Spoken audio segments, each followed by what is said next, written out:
প্রচন্ড শীত, মাঘ মাস, স্ত্রীর সাথে ফিজিক্যাল রিলেশন হয়েছে, মাসালা জানে না, রাত 12টায় উঠে ঠক ঠক করে কাঁপে আর পুকুরে যে গোসল করে। তোমার এই কষ্টটা করতে কে বলছে?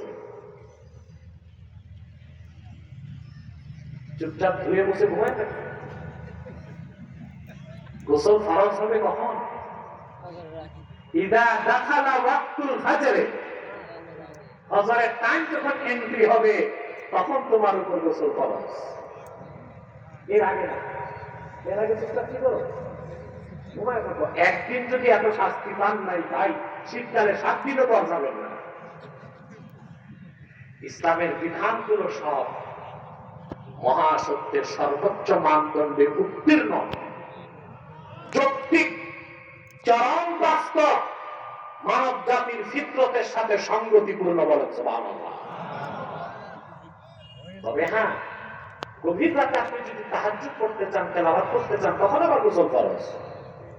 আর চুপচাপ ঘুমান কোনো গুনাহ, দুটা মাসালা করে দেবেন। তাহলে আমার ভাইয়েরা, আল্লাহ রাব্বুল আলামিন বলেছেন, কদ আফলাহা মান তাযাক্কা আই তাহহারা কলবাহু বিল ঈমান। নিশ্চয় সফলতা লাভ করলো সে, যে তার হৃদয়কে পবিত্র করলো ঈমানের নূর দিয়ে। বলেন সুবহানাল্লাহ। আজকের মূল সবক হচ্ছে, জীবনে আর যাই করেন শিরক আর কুফর করবেন না। শিরক আর কুফর ইচ্ছায় হোক অনিচ্ছায় হোক, কারো দ্বারা যদি শিরক বা কুফর হয়, বুঝে হোক না বুঝে হোক, শরীয়তের দৃষ্টিতে লোকটা কাফের বা মুশরিক হয়ে যাবে। কুফরটা যদি হয় কুফর বাওয়াহা, স্পষ্ট, তখন এটার সুযোগ নাই যে আমি বুঝি নাই, মানে এই সুযোগ আল্লাহ তাআলা আপনার গুনাহ যত হোক, অন্তরে যদি ঈমানটা থাকে, আল্লাহ আপনাকে বিনা শাস্তিতেও বেহেশত দিতে পারে, আর শাস্তি দিলেও অবশ্যই বেহেশত দিবেন। বুঝলেন না?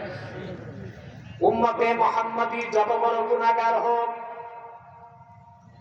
যদি তার হৃদয়ে শিরক এবং কুফর না থাকে, ঈমানটাকে যদি ধরে রাখে, যত বড় গুনার বোঝা তার থাক, আল্লাহর ইচ্ছা তারে আল্লাহ মাফ করে দিবেন কিংবা শাস্তি দিবেন। শাস্তি দিলেও তারে বেহেশত দিবেন। ফাহুয়া ইলাল্লাহ, ইন শাআ আকাবাহু ওয়া ইন শাআ আফা আনহু ওয়া ইন শাআ আকাবাহু। ব্যক্তি যত বড় গুনাহগার হোক, যদি ঈমানদার হয়, উম্মতে মুহাম্মাদি পরিচয়ে হাসর হয়, আল্লাহ তারে বিনা তওবায় মাফ করে দিতে পারেন, আবার তারে শাস্তিও দিতে পারেন। শাস্তি দিলেও আল্লাহ তারে বেহেশত দিবেন, যেহেতু তার ঈমান আছে। বলেন সুবহানাল্লাহ। কথা বুঝতেছেন? আর ঈমান যদি না থাকে, কোন আমলে কাজ, তাহলে সফলতার জন্য প্রথম কি? সফলতার মূল চাবিকাঠি কি? আরো জোরে।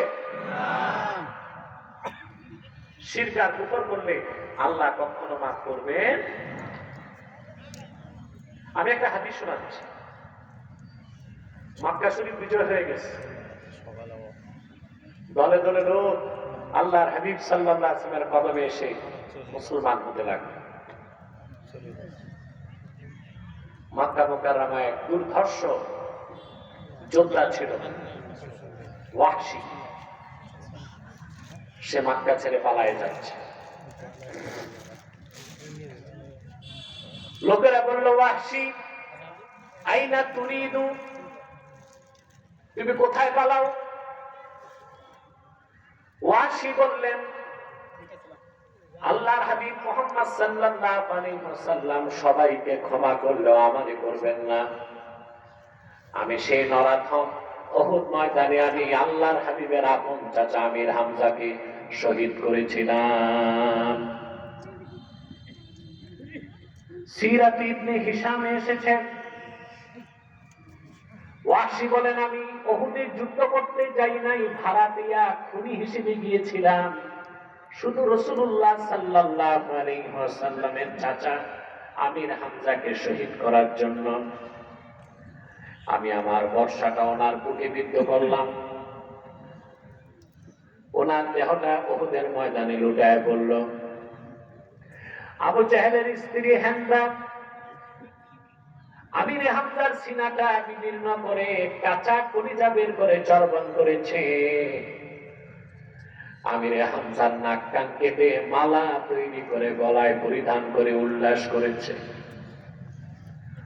উহুদের ময়দানে আল্লাহর হাবিবের দাঁত শহীদ হয়েছিল। রাসূলুল্লাহ সাল্লাল্লাহু আলাইহি সাল্লাম এত বেশি ব্যথা পান নাই। উহুদ ময়দানে আমির হামজার শাহাদাতের দৃশ্য দেখে আল্লাহর হাবিব যে ব্যথা পেয়েছিলেন। ওয়াহশী বলল, আমার তো মাফ নাই। মাফ চাওয়ার ভাষাও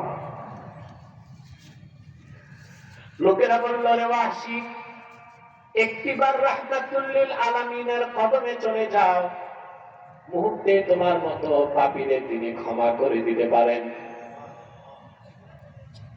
ওয়াহশী বলেন, ভয় আর শঙ্কা নিয়ে আল্লাহর হাবিবের কদমের সামনে দাঁড়ায় গেলাম। নূর নবীজি ডাক দিয়ে বললেন, কে হে তুমি? আমি বললাম, আমার নাম ওয়াহশী। কোন ওয়াহশী? আপনার চাচার হত্যাকারী। কেন এসেছ? এসেছি ক্ষমা চাইতে আর আপনার হাতে কালেমা পড়ে মুসলমান হবার জন্য। আল্লাহর হাবিব বললেন, ওয়াহশী, কোনদিন চাই নাই তুমি এসে আমার পাশে দাঁড়াবা, যেহেতু চলেই এসেছ ক্ষমাও করে দিলাম, আর আল্লাহ দিনের দরজাটাও তোমার জন্য খোলাই আছে।